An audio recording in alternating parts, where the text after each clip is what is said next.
میرا خیال ہے کہ یہ بڑے اذیت کے لمحات ہیں سارے پاکستانیوں کے لیے۔ گزشتہ تقریباً 18-20 گھنٹے سے جو کچھ بلوچستان کے اندر دیکھ رہے ہیں، میں اس موقع پر کوئی پولیٹیکل پوائنٹ سکورنگ کرتے خواجہ صاحب کو تو وہ رسپونڈ نہیں کروں گا، کیونکہ وہ شرم یا کے الیکشن صرف دوسروں کو دے سکتے ہیں، اپنے لیے وہ شاید اس کو اپلائی کرنا اپنی ذات پر مناسب نہیں سمجھتے۔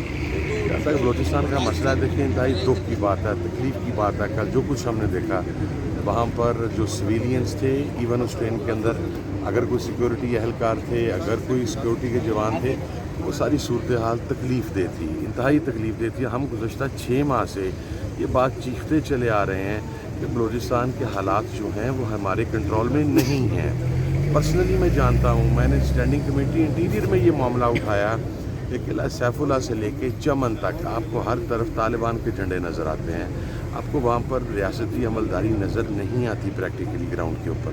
میں کراچی جب تھا، میں نے وہاں پر یہ بات کہی کہ سبی سے لے کے بولان کا ایریا، جماعت کے جو لوگ وہاں پر ہیں وہ بتاتے ہیں کہ وہ 52 کلومیٹرز کی ٹوٹل بیلٹ پہ سفر نہیں کر سکتے، کیونکہ وہاں پر BLA بیٹھی ہوئی ہے، وہاں پر ہمارے سیکیورٹی اداروں کی عملداری نہیں ہے۔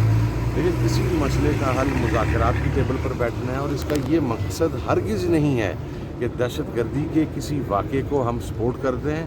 میں سخت ترین الفاظ میں کل ہونے والے واقعات کی مذمت کرتا ہوں، BLA ہو وہ اور کوئی آرگنائزیشن ہو جو پاکستان کے شہریوں پر حملہ کرتی ہے۔